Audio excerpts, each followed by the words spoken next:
recording. All right, welcome back everybody to another HBCU Wall Street Talks. I'm your co-host, Jamaris Payton, also the co-founder of HBCU Wall Street. As you know, over the last few months, we've been hosting these HBCU Wall Street Talks where we've been bringing in influencers, entrepreneurs, people who are in industries where we as Black people have typically been left behind and or just the knowledge itself hasn't been given to us. So we wanted to be the bridge for that. We've had people all the way from conversations in regards to franchising, to hotel investing, to the state of HBCUs post-COVID. We've had people on to discuss Africa, bridging the gap between Africa and HBCUs. And today, a long overdue interview, Mr. William Frazier, who is a gentleman who is doing some amazing things out in China. He has a book called Black American Entrepreneur in China. And I remember I told him, he and I had a conversation about maybe almost like a month ago. And I reached out to him and, I told him how I've been following him kind of secretly for almost a year now. And why this conversation was important to me and is that when I was in business school, I actually took a class called Venturing in China. And this is back in 2009. So even back then, I kind of saw this as a lane or a industry or a place in which we as African Americans or Blacks should be learning more about way back then, especially as they started talking about China becoming a super powerhouse. And as we all know, the things that was happening in China. So again, I saw this as an opportunity for us to bring an expert on and kind of talk about from his experiences, what's going on over there, where are the opportunities for us, and then for him to kind of expound a lot more on the work he's been doing and also on his book and why this is important to him. And without further ado, I want to introduce Mr. William Frazier. How's it going, sir? Oh, good evening to you. Good morning to us over here in China and Asia. Everything's going pretty well, man. I appreciate you reaching out to me and inviting me in to have this candid conversation, pinning off what we already had before. Bring you up to date, all of the listeners. Yeah, I'm William D Frazier. I'm a Georgia boy. I pretty much have been in China, involved in China 20 years now, as a matter of fact. I first came over here on a study abroad program with Savannah State University. That was in the summer of 2000. And I mean, that's 20 years ago. People say that's a long time, but actually it's very short, believe it or not. And when I came over here, one of the things, and I talk about it in my book, one of the things I first came out of my mouth was, I'm going to live here. And I didn't know why I said that. It just popped out of my mouth. Because what I saw at that time is totally different than what I see now. But what I saw at that time was the development of where economic growth was going to occur, because my background is in economic development and urban planning. So I saw immediately what I had learned in the classroom was actually being applied in a country that I would never thought it would actually exist, in that capacity. So that's how I ended up here. I moved back over in 2002 and pursued my PhD in urban planning at a university here. It's Tongji University. And that's when I really got exposed to China's development model and what they were going to do as far as growing the country. And they're pretty much on point with what they're doing. And I could see how we could rather benefit from it. Like, when I say we, I mean Black America as a whole. Cool. So you talked about living in China. You did the study abroad China, over in China. And we'll get into some deeper questions. This is just kind of like some icebreakers and stuff. But what was it about it? You get over there, you're studying abroad. What was it? It was like, oh shit, I'm staying over here. What was happening over there? What was going through your mind? Or what did you see over there where it was like, I'm staying over here. It's just, I ain't going back. So what was that like? We always, people always, particularly in the States, they always talk about, growing small businesses. We need to support small businesses. They talk about it. But here, that was not the case. People didn't talk about growing small businesses or developing businesses. People were doing it, you know, and that's the thing that fascinated me. You can see where the opportunities are at that time and where they still are here. When I came, it's just fascinating to see how you could really get involved with growth and improving your community, your country, your city, just by doing trade and developing businesses. So that was the fascinating part about that really got me really motivated to actually want to move to China. And besides, you know, at that time, you know, U.S. was going through a turbulent moment. At the same time, you know, around 9/11 happened. So it's like, okay, it's time to make a move somewhere else to see what this world is really about, you know. So that was, you know, the genesis of why I actually came back over. So when you got over there, was it, anytime you've never visited a place, like you kind of have this predetermined, like what it looks like, right? I always tell people, there was a time I moved in Nebraska for a while, right? And I always tell people, whatever you think Nebraska looks like, and I always ask them, like, what do you think Nebraska looks like?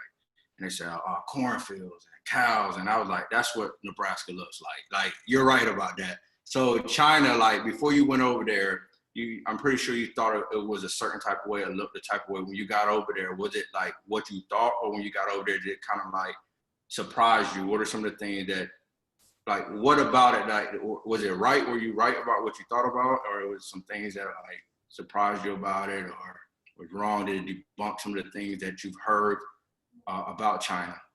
Well, you know, growing up, man, I'm a child of the '70s and the '80s. You know, that's when I came up in that era. And the only thing I knew about China, man, was Bruce Lee movies. That's the only thing I knew about Chinese people was Bruce Lee movie or a Chinese restaurant.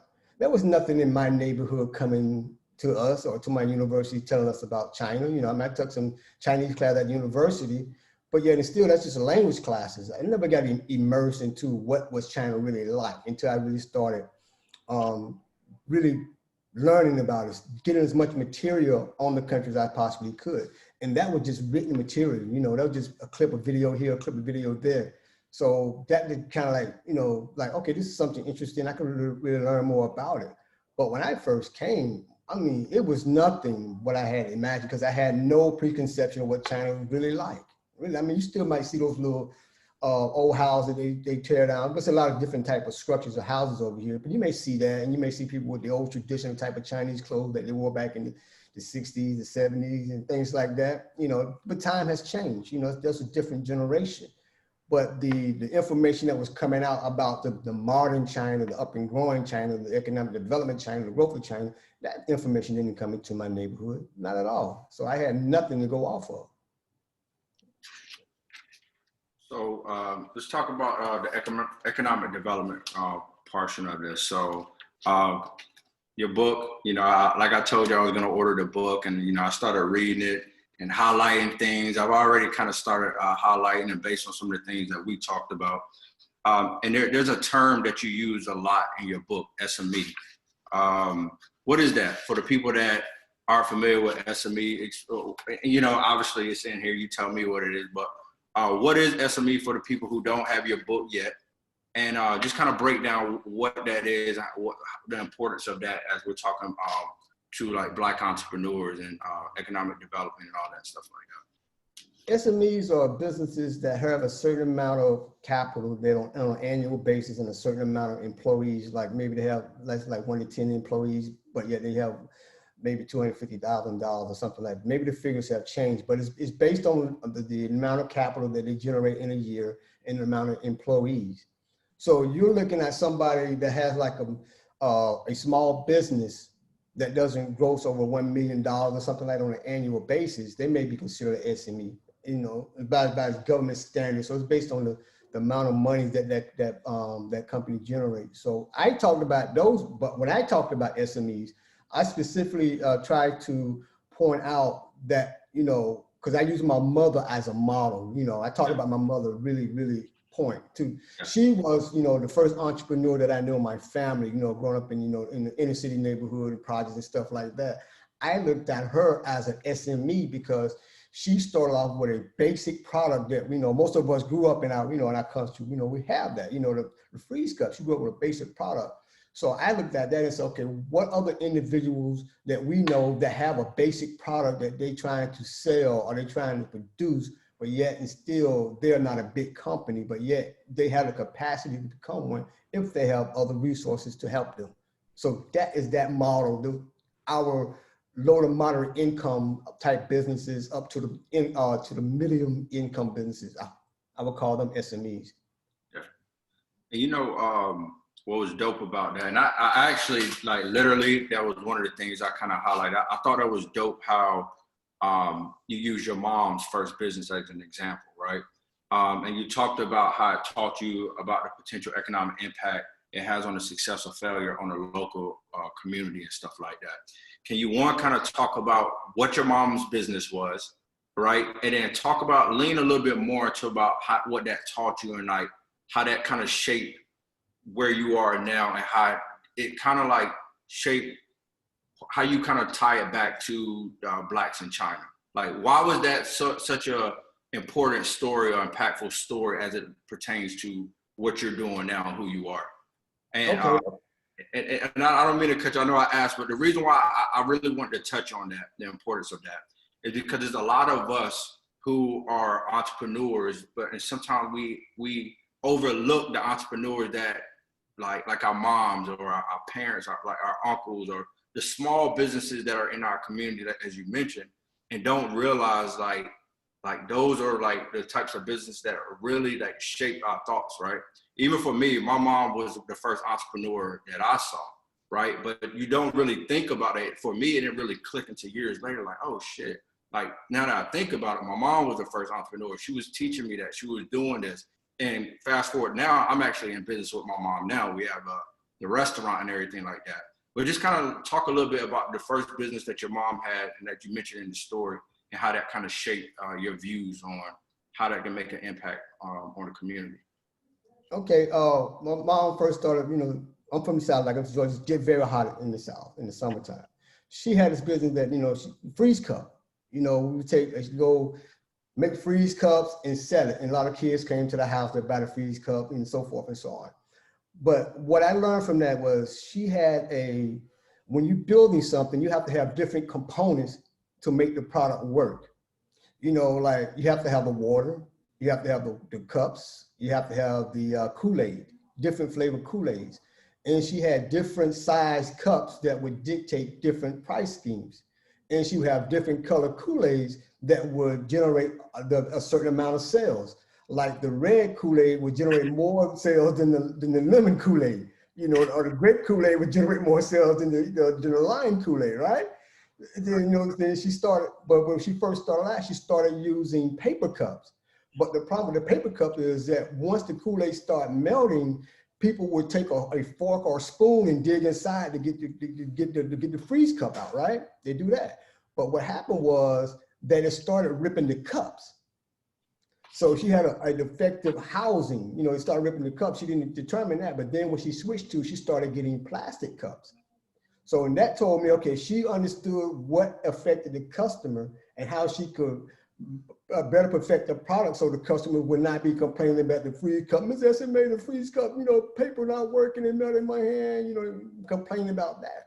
And so that when she developed that, and then she also had that was her supply chain, right? And then she always had a system like, at a certain point, she needed to go and get these items, but when she couldn't go get them, she would have one of us to go to the store and buy these items to keep the cup going, to get business going. And the part that she used was the freezer. The freezer was more like the machine, because you had to put the freeze cups inside something to freeze them up, right? So the refrigerator freezer was that. We had just one freezer, and that was dedicated just to the freeze cups. That was the freeze cup section. Don't put no frozen food here. Don't put nothing in there. That's just for the freeze cups. And so, and then we had different hours of the day. We knew when the kids would come, different hours of the day, different sales models and so forth and so on. And everybody in the family knew what the price of the cups was. So it was like, somebody come, you sell them the cup, they go. And then after that, she just started expanding to other products. She started selling pickles, stuff like that. You know, she started expanding. So that taught me her growth. And what happened was she was so good at it, other people in the neighborhood started trying to do that. But since she had already created that market, everybody gravitated to her until she could no longer did it. But that was the part that really we didn't carry on in our family, because no one could do it like my mother did it.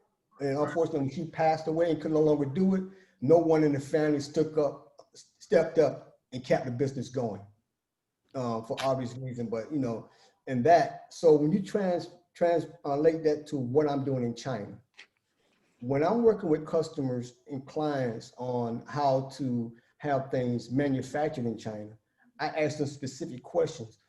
What type of material are you using for that particular product? Do you know what's the amount of material that you're going to need for that? Do you have your design for that product? Do you have the right color scheme for that product? Do you know when you want your products to be delivered to you? Do you have your packaging and all that? So all of those basic things that I learned from my mother, I just kind of came over here. I'm like, okay, these are step-by-step things that I need to ask clients that they need to have in place. Because like you say, somebody just come up to me and say, okay, I just want a hat, you know, but it's more detailed than just wanting a hat. Or that I want to manufacture some clothes. It's more detailed. There's more stuff than just saying you want something. You got to have more specifics, the basic stuff to actually make your product work, as well as the packaging and the delivery. So that's what helped me out over here. But that's just, you know, a smidgen of different things that got involved in, right? So let me ask you this. So at what point did you tap into your entrepreneurial genius? Like before you got over there, were you already entrepreneurial, or was it when you got over there and you realized like, oh shit, there's some good things happening over here. I need to get into the market. And the reason why I asked that, because in your book, you talked about the different businesses in your neighborhood and your community, like the barbershop, the barbecue pits. And you talked about what it taught you, that the longer we wait to participate, the harder it becomes to present our economic, social, and political clout to the worldwide market. So when you got over there, like, was that already something you already had in mind? And it's actually a two-part question on that, because this is now going to kind of go into some of the comments that were going on the page and everything like that. Okay. But what kind of got that entrepreneurial juices flowing? Like, that's the name of your book, Black Entrepreneur in China. So were you already entrepreneurial, or was it when you got over there you saw opportunity and you wanted to jump into that? Yeah, I was already an entrepreneur. I did and dabbed in it prior to coming here. As you know, and I talked about it in my book. One of the key things that really opened my eyes a little further than my mother, you know, expanded me, was procurement. Mm-hmm. When I heard the word procurement, I had no idea what procurement was until I got into that field. And when I got into the procurement field, I started recognizing how businesses make money off of local, state, and federal governments because of the contracts and the things that they get, or the services or the product that they provide. And then what I started recognizing was there are Black businesses out there that could do the same thing, but yet they're not being reached out to bid or to get these opportunities. And however, this is the thing that really kills for us in a sense. It's always a person that's sitting at that desk that makes a decision on who gets the contract, who's the prime contractor. In all cases, that person is not us. Right. And also, you know, some of us work in the office, but we don't dominate the office unless you in a predominantly Black city that majority of people are Black that, you know, have access to that information. So when I did that, but what I started trying to do after that, I figured out, okay, I'm going to bid on government contracts. I pivot and say, okay, I'm not going to work in this industry anymore. I'm going to start bidding on government contracts, in which I started doing that. You know, that went on for a little while, and I'm like, you know, I'm on this side of the fence, on that side of the fence. And then I went into as an economic development planner, and that's when, you know, things just started really opening up. How cities go about developing plans to support SMEs, like I said, SME, how they go about doing that, and there's certain things that they don't do efficiently enough to support them. They would deem that if they build a stadium or if they bring in a major industry, that helps SMEs. And technically, to me, it does not help them because SMEs have a specific identity or interest or a platform that is really not being reached. Even though they would tell SBAs to have these training programs for people to go and get trained on how to do business, they're training people how to do business. They're focusing on the local, state, and federal aspect of it, but not on the global aspect of it. And so I recognize that, and that was one of the frustrating things about trying to make a difference because there were so many restrictions that inhibits SMEs from expanding, even to the point when China had started into the WTO, people wanted to get things from China, but they did not know how to go about getting things from China. So what most people would do, and I talk about this in my book, what most people would do, they're like drive to New York or they're driving down to Miami to these flea markets or drive to Atlanta to the flea markets and buy these things that other folks have already brought in, bring it back into their community and sell it. Mm-hmm. And that was not really beneficial for them. That went on for a while. So when I came over here, when I came over to China, that's when it really started clicking. That's when everything started to come together because that's when I got introduced to the manufacturing aspect of China. Not just the manufacturing aspect of China, but the import and export aspect of doing business in China. And that's when I said, okay, this is the missing component. This is where SMEs, Black America, needs to get an avenue, a bridgeway to connect the Chinese culture, the difference between cultures and industry. That's why the subtitle is connecting industries and cultural differences. That's where that comes in at. Yeah. So that's how I came about that. So let's talk about and let's talk about some of those industries. You know, when you and I kind of got on the phone a few weeks ago, I'm pretty sure that's the question that everyone asks you. William, what are the industries we need to jump in? Or what are some of the products that we need to be jumping or services? Just off the top of your head, what are some of the industries that you see are industries that we can be getting into, whether that's the HBCU community at large and or the Black entrepreneur, like from your vantage point, or what do you say to someone that says, William, what should I do? I see the opportunities. I see that China is a big thing. Where do I start? Okay, let's go with you. You got a chicken and waffle shirt, right? Obviously, you have a restaurant. You said you and your mother have a restaurant. Yeah. Now, I'm quite sure in your restaurant, you use aluminum foil, you use food packaging. And most likely, and I'm just asking, you probably don't buy those things from a Black distributor. Correct. That is an industry that we need to get in. Because as much as you use those things, how many other Black businesses use food packaging, aluminum foil packaging, carryouts and things like that? But I'm here and we don't have someone that I know of in the US that actually provides those things to businesses such as yours. So I would say food packaging is one of the key things to get into, because not just because it's good for restaurant, good for industries and things like that. It's a one-time use thing. Yeah. You only use it once, and then you got to come back and get some more. Yeah. And just like with disposable paper, you only use it once, and you got to come back and get some more. Yeah. So, and those products do not have a color attached to it. Yeah. It's across the board, it's universal. So yeah, those would be like two industries right at the top of my head. Something what you're doing right now, and anything dealing with the food service industry or everyday use items that you take, you use it, but you really don't take for granted where the stuff is coming from or how much you use it.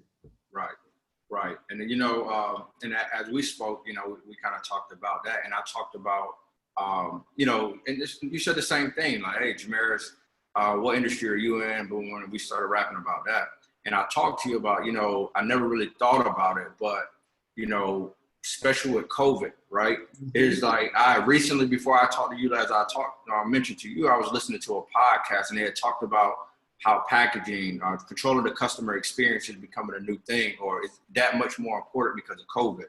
and how food packaging is a big deal. And I started actually looking that up after you and I talked. So for sure, that's a opportunity. And like you said, that's all races, that's bipartisan. Everybody's gonna need that stuff. So the other thing that I noticed too, I was on your page and you were doing a lot about, you were talking a lot about toys.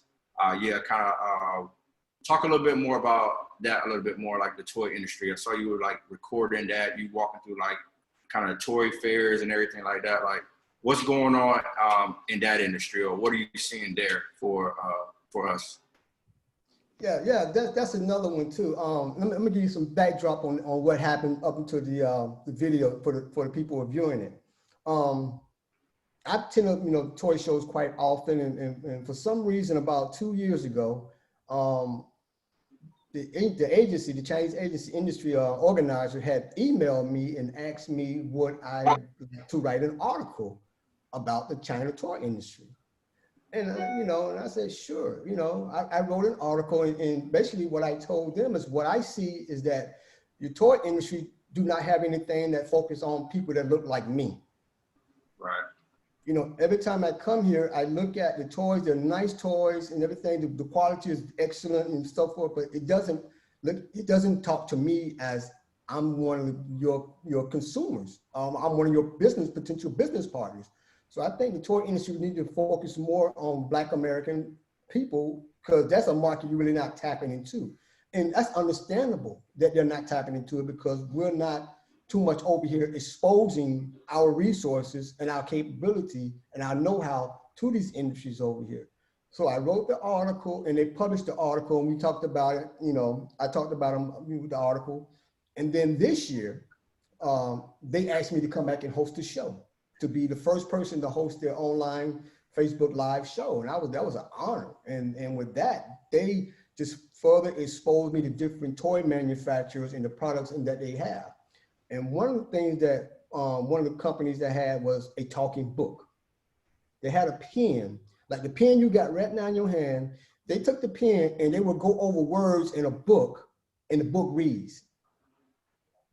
So if a parent, is too busy doing work, can't do it, and the child needs somebody to read to them, they can take a pen and go over a book. If you're a children's book author, or writer, or illustrator, and you write books for children, that is a good tool to have to promote your books. You can easily have kids to take your pen, like that marker you got in your hand, you'll stroke it across it, and it reading your books to it.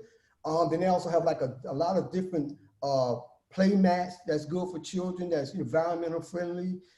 They have a lot of scientific games. Like they have one game that was like a chemist set. You've probably seen a lot of them. But this one is really phenomenal. I mean, I've seen a lot of things that when I come back home and I go to Walmart and Target or something like that, I'm like, oh, this is the bottom of the barrel, in my opinion, of the toys and the quality of toys that's actually accessible over here. And that's one thing that I really get exposed to, the quality of the things that are really accessible to us, but we just don't, actually go in and grab those opportunities.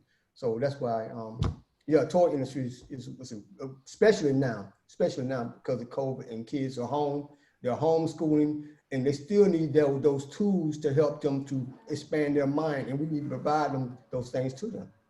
Yeah. And did you mention like the chemist set? Did you say something like that? Yes. And the reason why I thought you said that, but one of my guys in here, Dr. Ja, he's a chemist.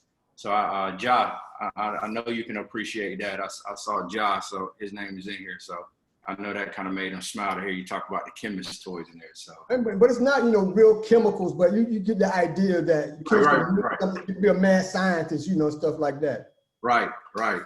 So one of the things that you definitely talked about in the book, you talked about that pretty early in the book, is that how other cultures and countries have their own like private global trade offices or chambers and stuff like that, representation in China, and the need for us to have one. Can you talk a little bit more about specifically why you feel that is important, and like what do we need to be doing to make sure we have a little bit more representation from like a chamber or kind of these different trade offices in there that represent more of our culture, our people, and things. And what are you doing to help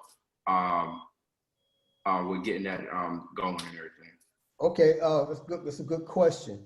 Yes, there are a lot of countries here. I mean, I list them in the book at the beginning of a lot of organizations who are established in China that helping facilitate trade between China and their country. But the other side of that, they're also facilitating trade amongst themselves. Mm-hmm. You know, because if you ever come to Shanghai, you ever come to China, and for folks who are here from China, they can really know what I'm talking about. You have a lot of different countries that come particularly to Shanghai. You know, Shanghai is a major city. There are a lot of trade is being done. A lot of business deals are being implemented. It starts in Beijing, but Shanghai is one of the, a great hub to do it in. Shenzhen, Guangdong areas, great areas as well. And I talk about those organizations because there are a lot of events that going on over here all the time. And they are at those events promoting their industries back in their home countries, seeking opportunities for their people back in their home countries.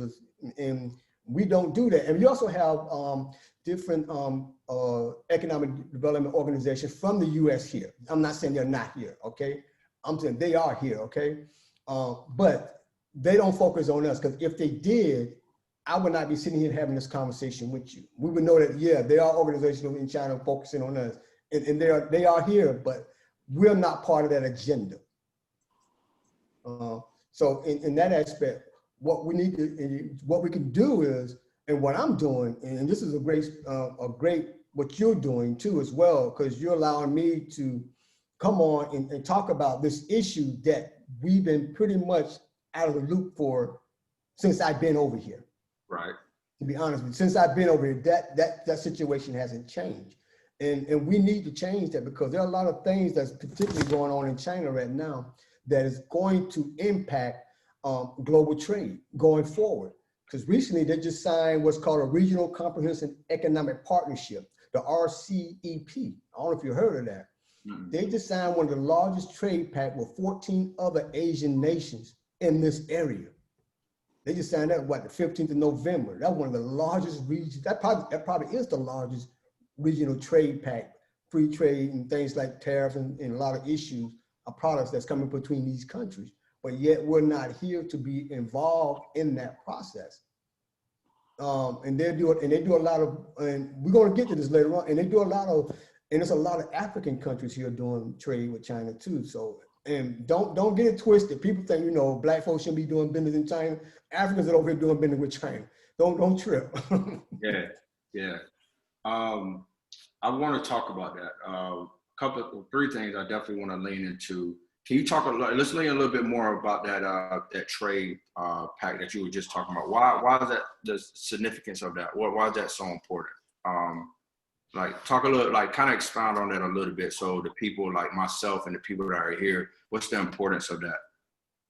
The importance of it is that, when you're here and you're getting exposed to other cultures, you see things that they're not in that culture that you are knowledgeable about, that you could benefit from. And we need that type of exposure to access that information, as well as getting knowledge and resources from them to help our economic situation back in the US. And that's why I said it's important, because now that's going forward. And the thing about it, Jamaris, is that the rest of the world is pretty much not waiting on the US, to be honest with you. It's rapidly moving faster and faster and faster, moving away from trying to engage or trying to maintain any sense of, they just want to maintain calm with the US, put it that way. Just keep it calm. But for us trying to expand economic growth, and I don't know if they really pushing it, because with this trade pact, they really focusing on other areas and other partners. Yeah. So we have to get in that real fast and make sure we can maintain our situation or grow our situation, not maintain it. We don't want to stay in the same position that we're in now economically. We want to improve it and go further with it. So where do you see the opportunity for HBCUs? We're on HBCU Wall Street. You're an HBCU graduate. I'm an HBCU graduate. A lot of people up here I see are from HBCU. What do you see as the opportunity for HBCUs themselves to do more like study abroad, but also more from the economic and social impact? How do you see them as to be a catalyst for change or like making those impacts? What are those opportunities look like from your vantage point? Or what is your recommendation from being a judge? You know, recently, Duke University opened a campus in Quinshan. Duke University. You have a lot of U.S. universities opening campuses over here. That would be one area that HBCUs should really focus on. Getting a HBCU campus in China. Education is universal, you know, that would be vitally important. Also, when HBCUs really need to put forth more effort to not just implement study abroad programs, but maintain them on a consistent basis and change the way that the study abroad program operates. Because when I came over, you know, I took everything on my own. I mean, when I came here, I came with other people, okay? So I'm not saying that I'm not the only one that came. I came with other students. But when I came and I saw what was going on, I realized that this is an opportunity for me to make you know, go for it. Just basically go for it. But Right.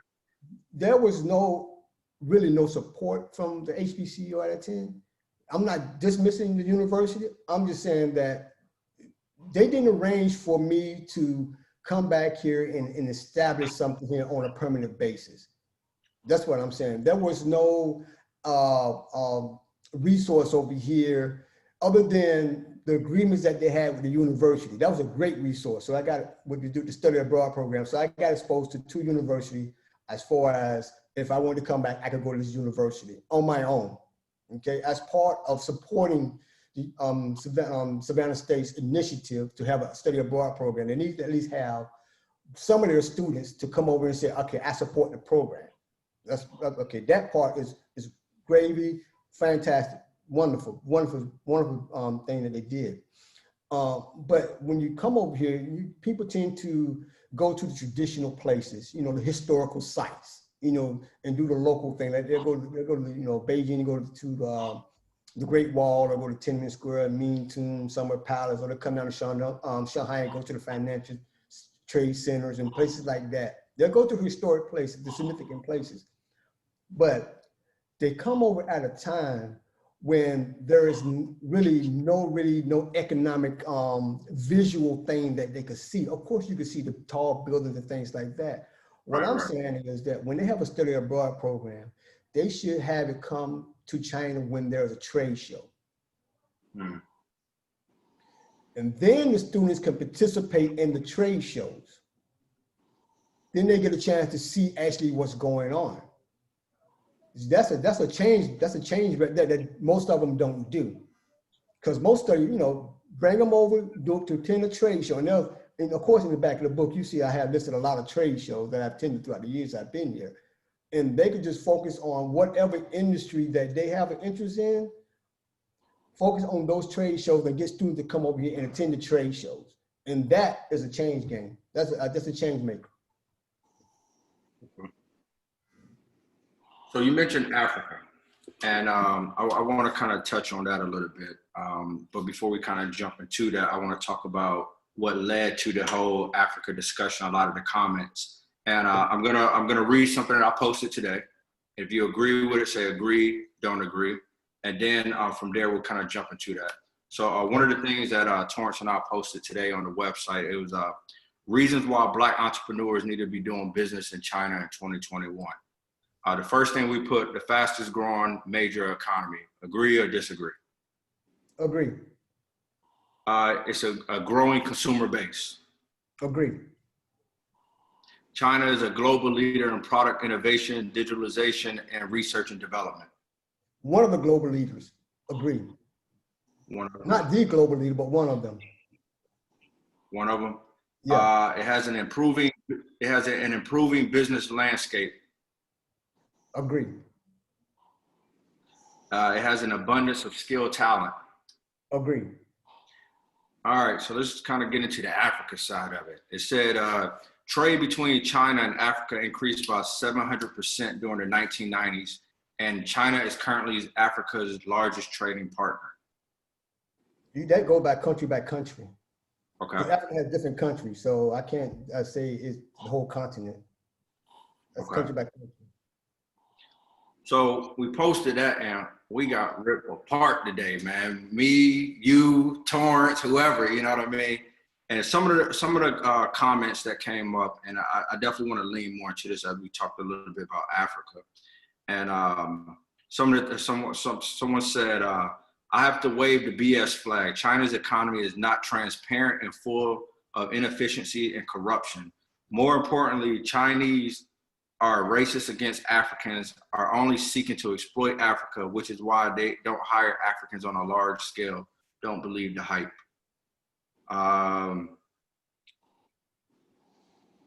We just touch on that. I mean, and then, here's another one. You should not be doing business in China because of what the Chinese are doing in Africa.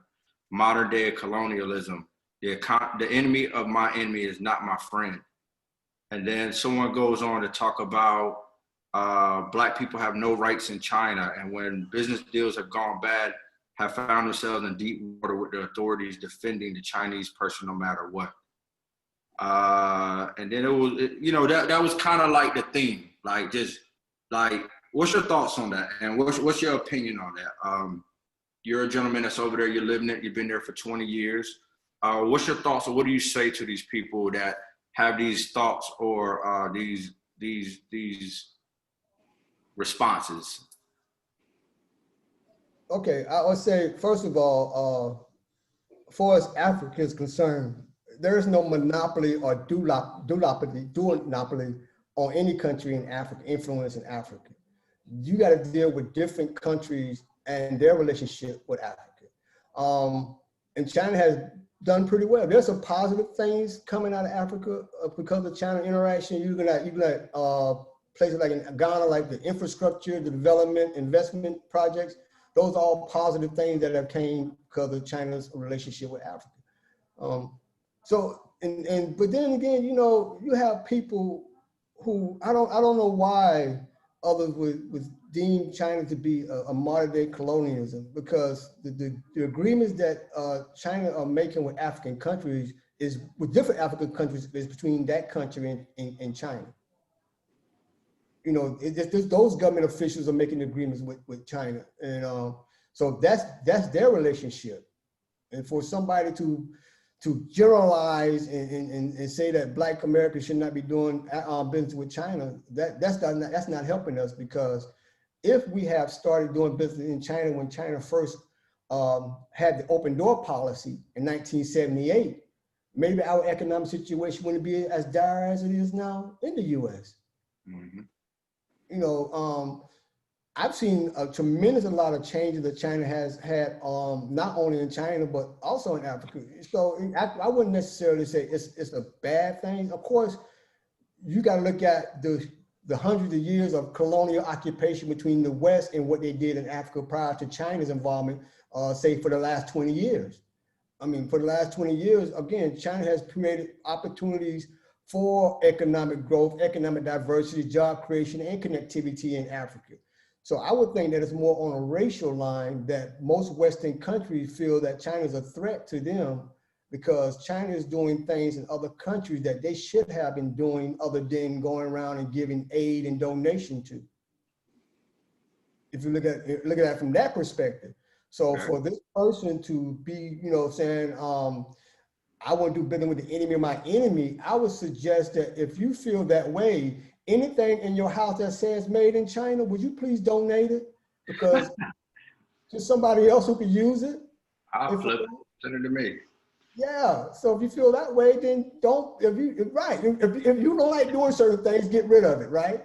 Nice. So if you feel like that way, then don't buy anything that says made in China.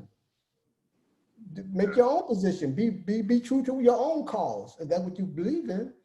But But I really can't, and like I said, there's a lot of, they have one group here in China called AFCHAM. I mean, wonderful group. And they have fostered a lot of trade opportunity between African countries and Chinese private industries. And so for somebody to say that, and and not look at the whole big picture, that the impact that China has done in Africa is really not a good scope. And I must say this, and maybe I'm wrong, but I don't think I'm out of bounds with this. China has made an economic impact, but most people are concerned about the debt that these African countries may be taking on. And that could be the reason why he's concerned that it's a debt problem that most African countries may be suffering from making these deals with China. But, you know, again, it goes back to those leaders in Africa and the leaders in China to make those deals and how those deals will be handled within each individual country. Some deals are good, some deals are not. But overall, I mean, this company had like Afrobarometer did a study and saying like maybe like 63% of the citizens in 36 countries in Africa feel, you know, they have a positive relationship with Africa.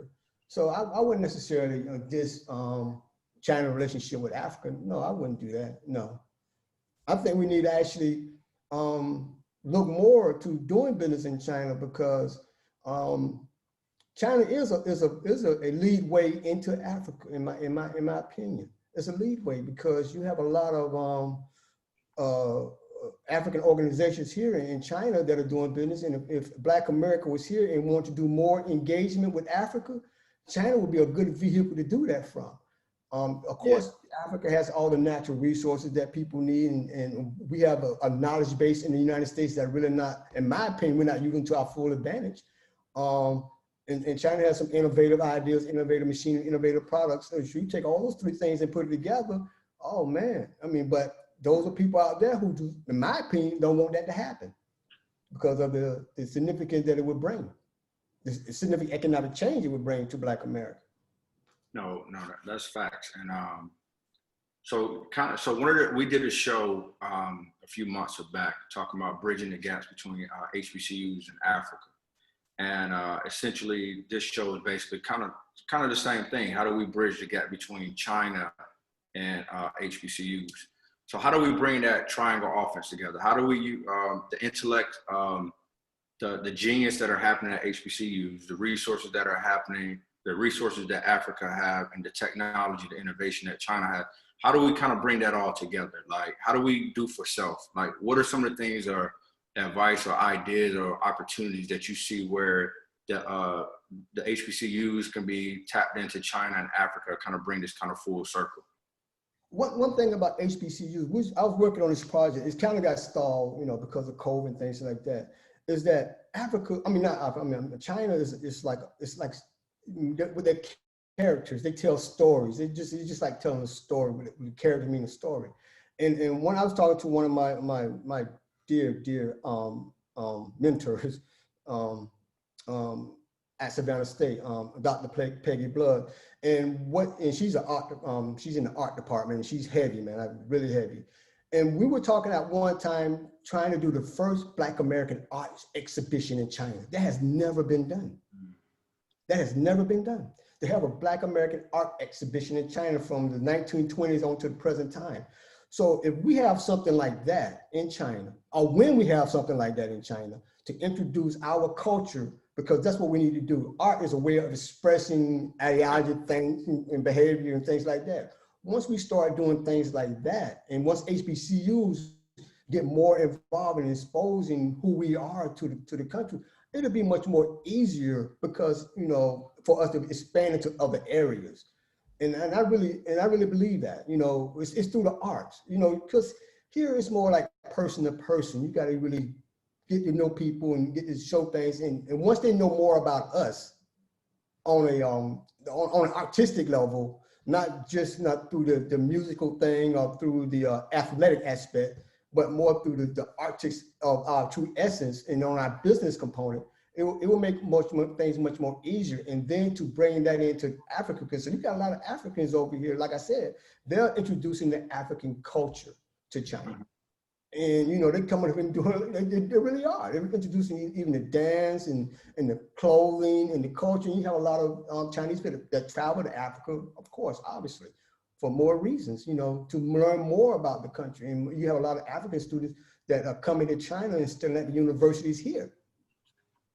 And so we need to, I don't know what the present administration is going to be doing, but that'll be one of the things I'll push to get HBCUs to have a more permanent stakehold in China. And arts would be one of the primary vehicles to use to go through to make that happen. So as an entrepreneur, like one of the things I always talk to entrepreneurs about, young entrepreneurs and my peers and stuff like that, the importance of like vertical integration, controlling the supply chain and stuff like that. How do you feel like China is very important within that, like the whole vertical integration thing? So we talked about earlier about me owning a restaurant, right? And we talked about sourcing like a product from there. Like from your vantage point, how important is the whole vertical integration of entrepreneurship, be it a business owner? Like how do you feel that is important? And then how do you feel like they can leverage the things that are going on to China to be part of their whole supply chain and vertical integration? It's very important. And I have to say that because of COVID, as a result of what happened with COVID, prior to it happening, when it started happening over here, I made some phone calls and I called some people I thought would move on it. And I said, you need to start getting some masks. You need to start ordering some gloves and gowns because this thing is coming to the US. And this was like back in January, but they didn't move. And as a result, they didn't move. You got the end result. Not everybody say, okay, wear your mask, wear the PPE and all right there. But however, I say that to say this. When we have a supply chain establishment in China, so when things happen, we already have that supply chain bringing things to us, not in case of a pandemic, but on everyday life, everyday things that we need to have to grow our economy, to create jobs for our people, to make us more stable as a community. It's vitally important to include China in that supply chain. We can't not include them in that supply chain and think we're going to be successful because they are involved in it as well as other countries are involved in certain components of that supply chain. For instance, if you wanted to take in, say the mask itself that we have, that's the end product. But if you want to make the mask, okay, you got to get the machinery to make the mask. You got to get the spare parts to maintain the machinery. You got to have people trained on how to operate the machinery. You got to have the raw material to produce the mask. Those are all things that most likely, most of it, if 3 of them, if not all 4 of them, come from over here. It's the same thing that goes for the gloves. The same thing that goes for the gown, the same thing that goes pretty much for anything. If you have the end product, look at the machine that made that end product. Look at the suppliers that made the end product. Look at the training we're going to have to make that product stateside. So when people, they're talking about bringing back manufacturing, I'm thinking to my mind, people got to be trained on how to operate the machines. Yeah. How's that going to happen? When that process is going to start?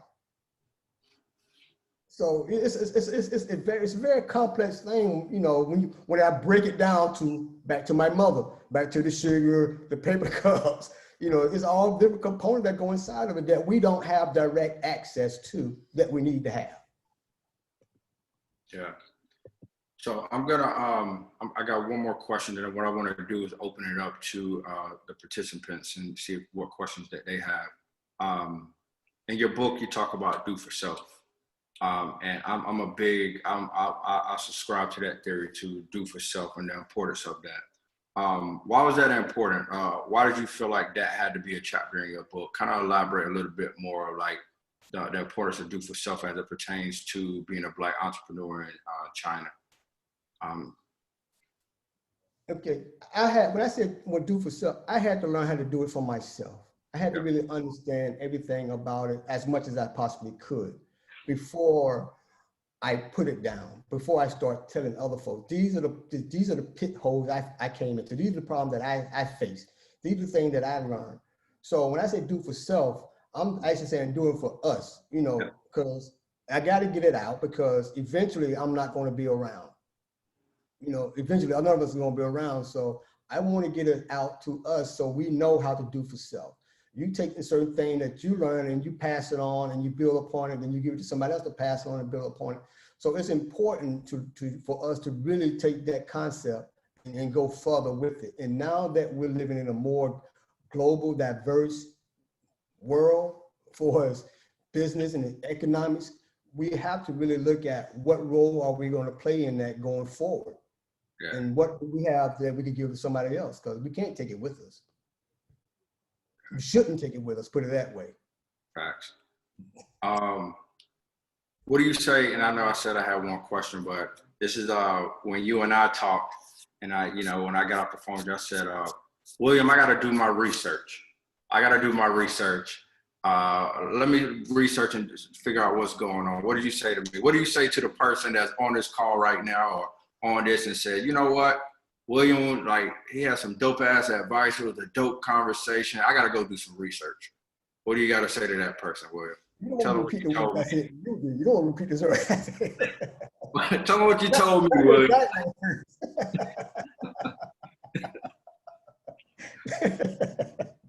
Not the exact words. Okay, all right, I ain't gonna do that.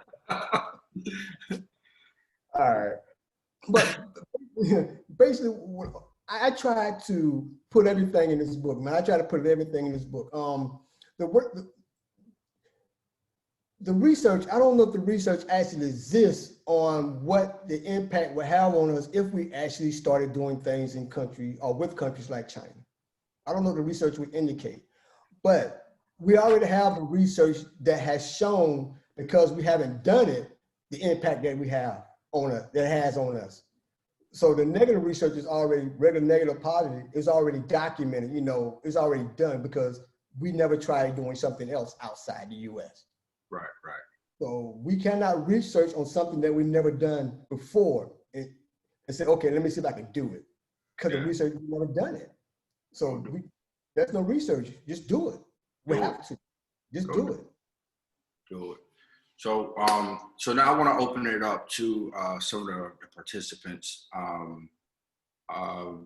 Jump in, whether on the chat, whatever questions that you have, and or Torrance, if you could, I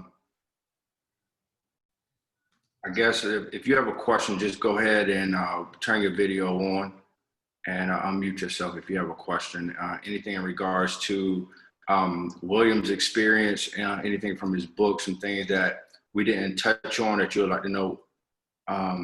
Did you have to learn Mandarin? That was a good question. Yeah, I learned prior to coming here, but I learned more when I got here, and I'm still learning after all these years, believe it or not. It helps. It helps. Let's see. But don't let it deter you from coming. Don't let it deter you from coming. People do speak English over here, so I don't speak the language to deter you from coming or stopping you from pursuing opportunities. Don't let that do it. So we talked about, we asked earlier, were there any industries that we should be looking to get into? Are there any industries that you advise that we stay out of? Industries I advise to stay out of. Food. That's I guess the oil industry. Oil. Why do you say that though? That's state owned. That's state owned stuff. That's high level SOE stuff. Like with the government here, they control the oil industry and things like that, and electricity, stuff like that. I think there are a lot of industries that I'm not aware of that we shouldn't try to pursue. It's just that I know a lot of industries that we should pursue, that are very easily pursuable, and that is more profitable, that benefits us longer than trying to negotiate trade agreements with industries that are high-level state officials really handle, like bank industry and stuff like that. Well, touch on those industries one more time. What are some of the industries that you think, again, that we should be looking into or playing in, especially as Black Americans or HBCUs, or like what are some of those industries that you recommend again? I mean, right now, because of what we're going through, like we said, we talked about the food packaging, right? The food packaging, disposable paper industry, children toy industry, as far as AI, educational things of that nature. Look at focusing on, let me think, and believe it or not, people might find this kind of odd, but adult toy industry. I mean, you might find, kind of odd on that. As a whole, yeah, you have your own product line, you grow that, you grow your own product line, toy industry, it's stuff like clothing industry, focus on stuff like that. But it's a lot of trade and services that that really could help as well.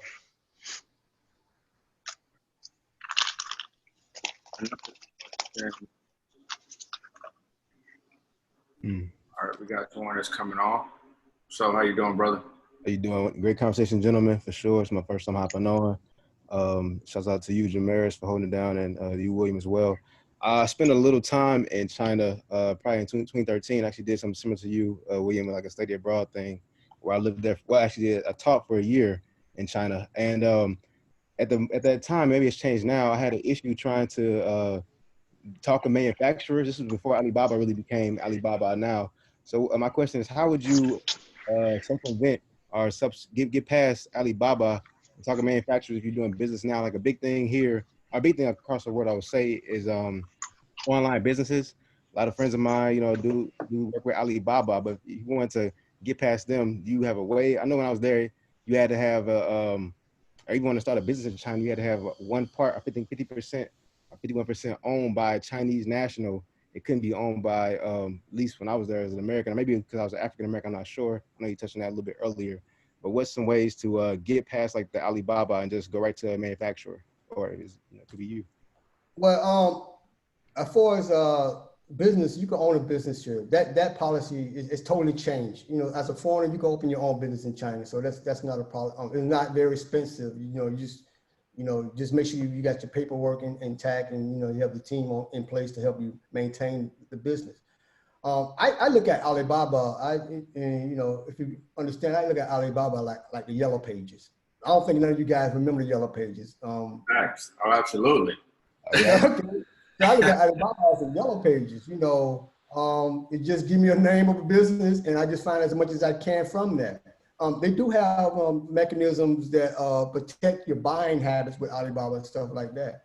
But you're away from the country when you're dealing with Alibaba. You're not on the ground here trying to find out other than who's on Alibaba that can help you get to a better place, a better supplier, a better manufacturer. Not saying that the folks on Alibaba are not that, but I'm just saying you want to be able to get to face with someone. And to answer your question, how you go about doing that, that's a very good question when you're away. You do need organizations over here like myself and others to help you handle your project, but not only and handle it totally for you, but also to give you guidance and give you advice on, okay, this is where you go and focus on, or who have invented other manufacturers who have the similar thing that you're looking for, and make that kind of introductory process for you to, if you care to go in that direction. But at the same time, you still have to, pretty much have your hand held, because at any moment things change over here. You want to be able to deal with your manufacturing in a way that minimize your risk. So yeah, I guess in a sense, China is a kind of country. If you're doing business, you need to presently be here physically yourself, or have someone to represent your interests here. That's definitely it. I don't think that's it. So where were you when you was over here though?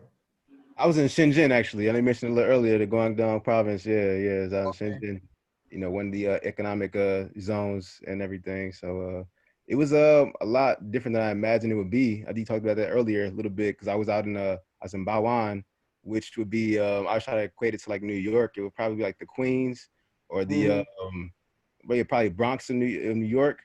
But then going down to Futian in the city center. But I had because I was there similar to you with other people in a group. We were all native English speakers from either America or from England or from Australia. And one of the guys, he spoke fluent Mandarin. I didn't really speak any. And we went to a manufacturer together, and he was translating for me.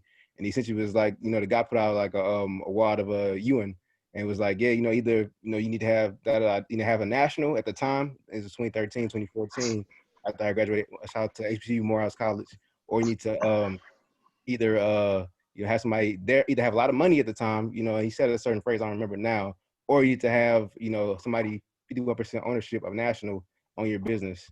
And yeah. Yeah, but it's interesting what they're doing with college students, that people that graduate from colleges over here now, they're allowing them to open up businesses. Mm. Yeah.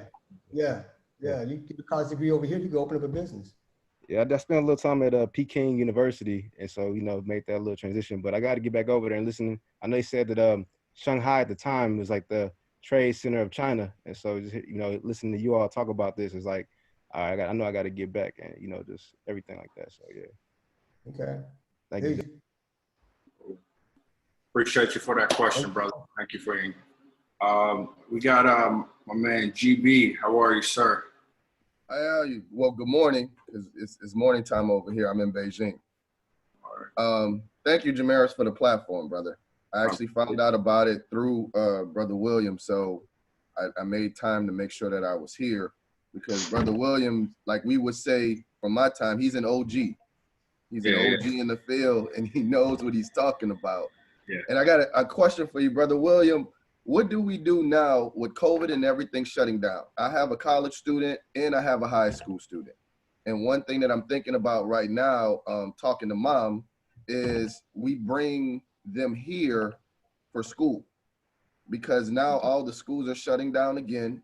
If there was ever a time that I could have both, you know, my college student study abroad and my high school student, I can do it now. And I can honestly say, what you know, is it's safer for Black men in China than it's ever been in the US or anywhere else, to my experience.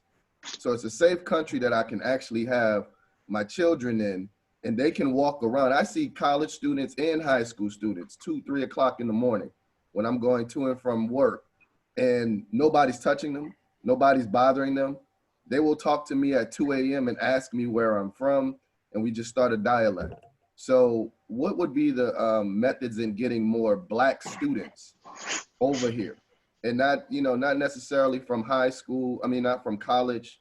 I went to Morehouse, and I've been pushing for more HBCUs to come over here, but I think a lot of them just don't know. They don't know the opportunities that are here. And I think we need to start from high school now. College is great, but what I'm saying, because of the safety, you can actually have a high school freshman or sophomore here with no problems. But how do we actually bring them here is what I'm asking. Well, actually, for my memory, there are 4 HBCUs that have Confucius Institute in the US. Xavier, Savannah State, Texas, I want to say Texas Southern is another one. I don't know if it's Prairie View or not, but from my last memory, there's 4 HBCUs that have Confucius Institute. HBCUs, they know about it. You know, it's not the, I don't think it's the HBC, it's not HBCU, it's not a, how can I say this? It's in the household, right? Because HBCUs, we put out the program, it's in the household. Most parents are not aware of the benefit of children coming and participating in study abroad programs. So you can only put out so much information, and people will actually gravitate to it. And for those of us who have participated in those programs, it's not many of us who actually, like me, actually come back and live in the country where they participate in the program to tell others this is what's available to you if you participate in these programs. Also, until now, like Jamariston program with the HBCU Wall Street and other groups, we need more groups like this online platform to introduce these opportunities to the Black youth. So I think it's a lack of information that we don't do it. And also study abroad programs, we can't be just for 2 weeks. You know, it doesn't really help us for 2 weeks. It has to be a little longer than that. It has to have more of a mindful impact on the influence of the student to say, these are opportunities that I see when I go there. That's why I talked about one area is to shift, not just to go to the culture sites, but also to go to some type of trade show during when a trade show is going on. It could be auto trade show. It could be a beauty trade show. It could be a sports trade show. It could be a bath and hotel trade show. It could be any industry that, you know, that has a trade show going on at that particular time. That it could be at the Canton Fair. It could be at the China International Import Expo trade show. It could be at the China Children's Toy Expo. Anything that's dealing with trade and business, get the students to come over at that time. Then they could see commerce. Then they would see, okay, this is what's really going on. And then they could trigger things in their mind and say, okay, we really need to engage more in this country. That's my suggestion. You know, just change the way we're doing it. Thank you. Yeah. Hey, Colin, and thank you for that question, brother.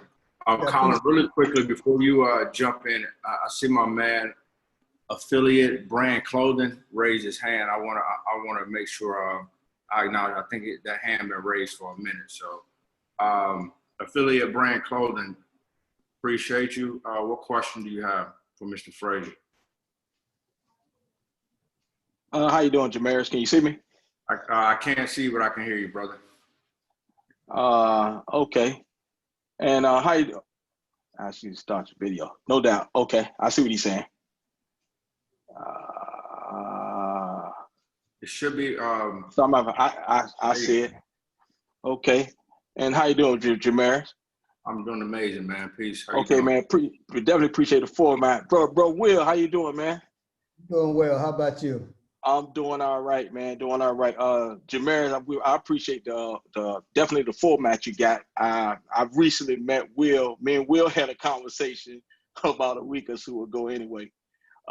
So I was introduced to him by one of his frat brothers, man. First, man, definitely thanks for this opportunity that you put out for Jamaris. The shame thing about this one, and I share this, is that you can put 1 million people on Versus, but 20 people on a format like this. It shows where we at, man. It shows we lost, man. We lost. And as I think, as William just said, man, you can't do this in 2 weeks, man. It's not but we're in a microwave society where we want stuff in 30 seconds.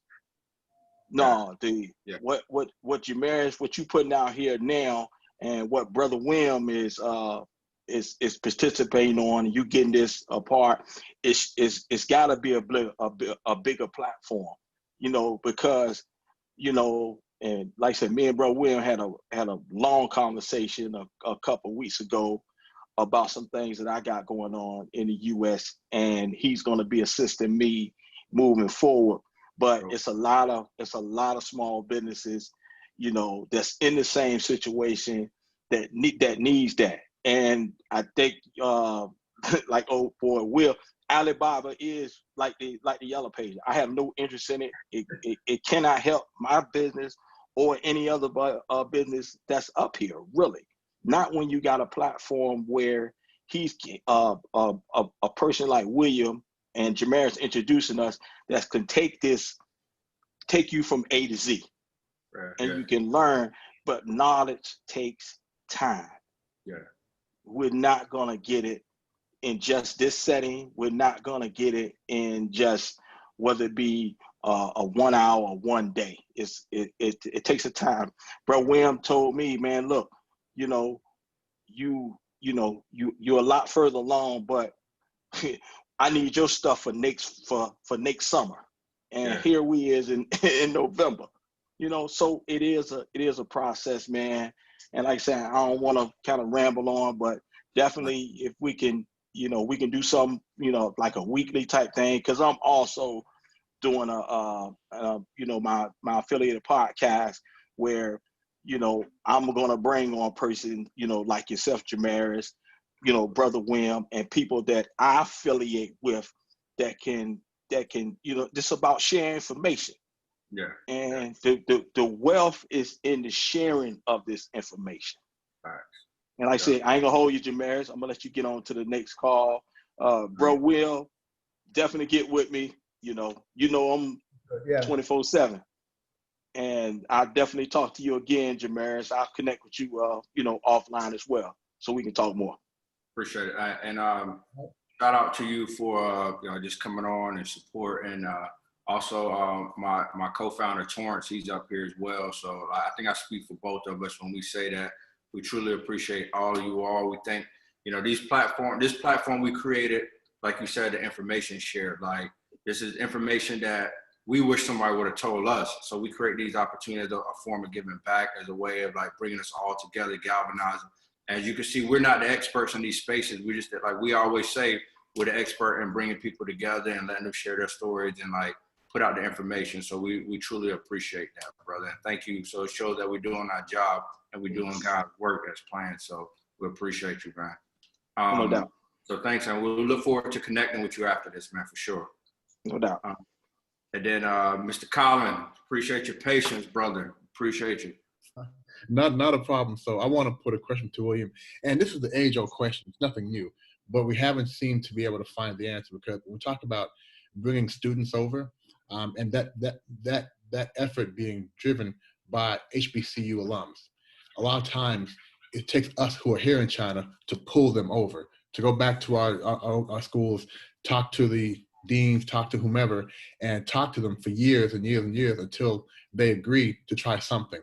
But one of the things that we don't have here in China is we don't have what I would say a collective, meaning we have HBCU alums, we have fraternity brothers here, we have sorority sisters here, but we're not together. And we're not separate, but we don't know about each other. So in your experience here, I'm here 12 years, you've been here 20 years. What would you say you can do? Because I see this brother here in Beijing, I don't know him, right? And I think if we're able to make noise here, because let me tell you something, there are many platforms in the US that would love to feature brothers doing big stuff and sisters doing big stuff here in China. They'd love to do that. But how do we get our stuff together first to be able to attract them to say, you know what, let's put a spotlight on these African Americans or Canadian Americans or Jamaican Americans doing it big? Actually, Colin, we actually started that about last year. It was a lot of Greeks that got together for the first time. Exactly what you're saying. All of us who knew someone somewhere in China, we all came together in Shanghai one weekend.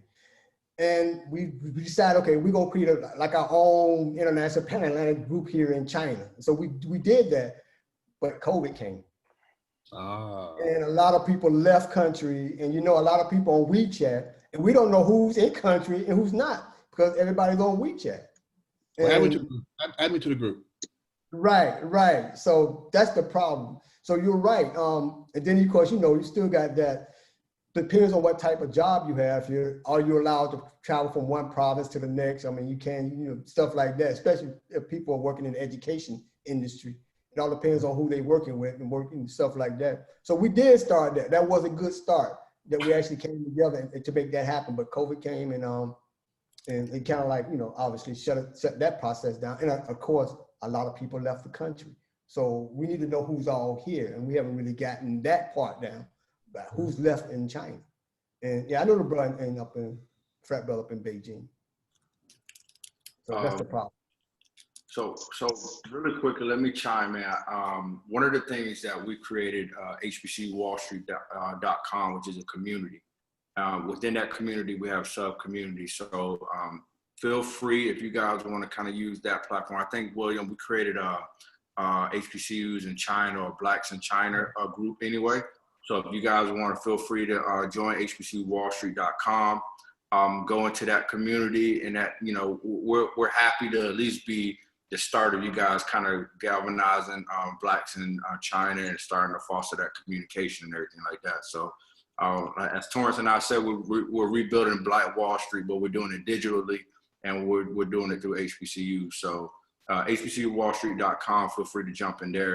William, we'll make you a host, so you can do whatever, that you can run wild with that, man, and post whatever, galvanize the people over there and everything too, man. Another question just came through from Mr. Jonathan Blackman. Any advice for someone who's considering grad school in China? And thank you for your question, Colin. And Okay, good. If you're considering it, go for it. Go for it. That's all I can say. Yeah. Go for it. Cool. All right, William, I don't want to take up too much more of your time, man. Is there anything, before I let you do your closing, anyone else out there that has any questions before we wrap it up? This is your time. You got access to Mr. William Frazier. Of course, you can reach him after this, but while we got him, before he get his morning started. Almost lunchtime for me, man. Facts, it is true. You know, that is very true. It is about 10:30. It's 11:30, 13 hours ahead. True. All right. So, like, Jonathan, what's up, brother? How you doing? Peace. Good, Jonathan Blackman. I'm a FAMU grad. I found out about this event from Instagram, actually. I was one of them people in the comment section talking all that about China, but I'm glad I was able to come. Yes, that was me. Here, bro. I'm glad you're here. You know what? You know, it's so important, man. Like, one thing about Torrance and I, man, we make sure, like, you know, when people go out there, they, you know, we all have our perspectives. We have our own different point of views, and we don't knock them by no means. And it's dope to have different perspectives because we're all on the same page. We're doing something wrong, right? So it's good to be able to have that, and then, but have a healthy dialogue where we can come together, get some somebody else's point of view. So I'm glad you're here, brother, for first and foremost, man. So, you know, like, continue to challenge us, bro. You know, everything that we post, we ain't right. We never said we got it all right, but we love to have these conversations because it's too much in our community where somebody think they're super right and somebody's super wrong, but we come together, talk. And my thing, like I always tell people, like, yo, we're too far behind to be thinking there's one way of getting anything done, bro. You know what I mean? So it's going to take a collective effort, different and diverse opinions and everything. So I really do appreciate the comment, bro. And even more, I appreciate you being up here, bro. So I just want to make sure I said that. Okay, thank you. Well, I just wanted to say, you know, thank you, William Frazier, and you as well. You know, just for putting this on. And I wanted to add something about my experience at FAMU and about when I was going to go to China, to Chongqing. I feel like there was a lot of pushback at the university for going, well, you would really have to sell why a study abroad experience or why going to China would be beneficial to an individual like me, who was a first generation college student. If I didn't leave the country till I went to FAMU, so it's just like on the other side of the world, in a place that, you know, there's a lot of misinformation circling about what a black man in China is perceived to be, if we'll experience racism or not. If we even want to put ourselves in a situation where we've never left the country, it's just like, how can we be sure with all of the racial animosity, not just within this country, around the world, against individuals that look like us? And how, I don't know, I just wanted to add that as far as my experience. And I didn't end up going to Chongqing. I went somewhere in Latin America, but if I don't know, I'd consider one day perhaps, but I just wanted to add that. But let me comment on that. And I understand, you know, your point of view, you know, being, you know, first generation college graduate and, you know, all the negativity and things like that. But from my own personal experience, it's a hard experience, sell for my mama talking about China where, China who, and she's just like that kind of. Let me just speak and tell you, for us over here, and I know Colin and another brother could speak on it. He talked about it earlier, how safe it is for us in China. Like you said, you walk around down the street 2, 3, or 4 o'clock in the morning, whether male or female, and it's the safety factor that you just don't really appreciate until you actually are outside the U.S. Whether you're going to another country, I've been in another country and I felt safe, just as safe there as, you know, as I feel safe here in China. It's just it's like a weight is taken off of you when you go outside the U.S. You know, it's a weight that you really don't know that you have on you until you are somewhere else, and it just drops off. So for someone to say not to, you know, why China and stuff like that, I mean, you got to realize this company is a global player, regardless of people's opinion about it, whether it's good or bad. It's going to be a global player for at least the remainder of my lifetime, and beyond that, you know. So they recently, like I said, they just recently did one thing, you know, joined the Regional Comprehensive Economic Partnership with a trade pact with 14 other countries over here. And recently, they're getting ready to implement what's called a digital currency electronic payment. Digital currency electronic payment. They're getting ready to start having payments done digitally. So if you have a trade agreement with 20%, 30% of the global population, 2.2 billion people, and probably control 30% of the global GDP, and you go to digital currency, that just goes to show you that the magnitude of how fast this country is moving forward, and the global impact that it's having economically, not only just in the US, but on other countries as well. And it's not a bad thing. I'm not saying like giving them props. It's just the way that things are being transitioned now. The way information is being shared, the way the global economy is evolving. And they are at the cusp, they're one of the movers in that direction. So for folks to say, don't go to China, go somewhere else, I mean, that's our mistake, that we continuously be repeating generation after generation. And as I see it right now, we cannot afford to not do it. We have to come here. We have to find a way not only to get our HBCUs here, but find people with big capital who be giving money out for whatever reason. Y'all know what I'm talking about. They want to give money out for whatever cause they want. They should be funding an initiative for Black America to have a foothold and to have a presence in China. If they could give out millions of dollars to forgive, and I'm saying it's good, I mean, to forgive someone's student loans, then give out a couple of millions of dollars and establish a presence in China so we can have more access to the global economy and so we can better our situation in the United States.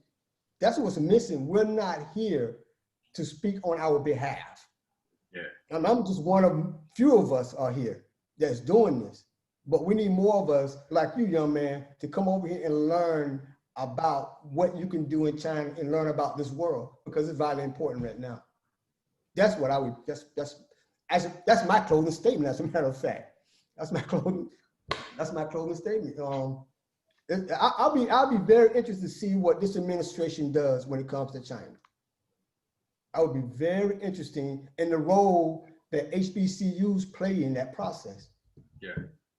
I'll be very interested to see what they do. And that's my closing. And but if you want to get in contact with me, I punched in my email address.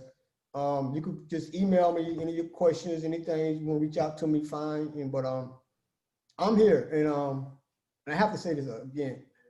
I have been truly, truly, truly blessed to have the opportunity to have come to this country, first of all, and to have remained here for this length of time, and to have been exposed to what I've seen and what I continue to see. And actually to tell this platform, thank you, Jamars, and thank you, Torrance, for allowing me to come on to say that we're running out of options. That's the bottom line. We're running out of options to change our economic situation in the US, and we can no longer continue the same methods that we use. We gotta go outside to make things better on the inside. Hey man, like I said, man, thank you so much. This was a long overdue conversation. I know we had one scheduled before it got canceled, but I believe in divine time. I told somebody that's on this conversation today, divine time and divine moments, divine meetings. So thank you so much. If you haven't done so, where can they get this from? They get on Amazon. Just go on Amazon and type in William D Frazier, or just go Google William D Frazier, Black American entrepreneur. You'll find me. I'm out there. Cool, cool. Well, again, thank you so much for everyone that tuned in. Make sure you please go to www.hbcwallstreet.com, join our community, get on our email list. Go back and hit the hashtag HBCUWS Talks, where you can see other talks such as these, where we've had like a lot of amazing guests. Some people that's been following these talks from the beginning, they can attest that these have been amazing talks. Like I said, what we wanted to do is create a platform and opportunity where people, where else can you get these discussions? You know what I mean? Where can we get this information? We wanted to make sure that we're the one-stop shop for that. I think I speak for Torrance when we say as well as when I say, or we say, thank you again for tapping in. Also, shameless plug, make sure you pick up my book as well, HBCUnomics, The Story of Black Power, The Story of Black College Students, Economic Self-Sufficiency and Financial Freedom, where we kind of talk about some of the things it kind of goes hand in hand a little bit. So make sure you check this out as well. And again, thank you all, and make sure you join the community. And we'll see you again soon. We have our next guest actually December 2nd, Rock T from the Ricky Smiley Show. He'll be coming on as a guest, and we'll kind of talk about his involvement in HBCUs and everything. So again, thank you all, and we'll talk to you soon. And thank you again, Mr. Frazier. We'll definitely be talking as well, man. I appreciate it. Appreciate it. Uh-huh.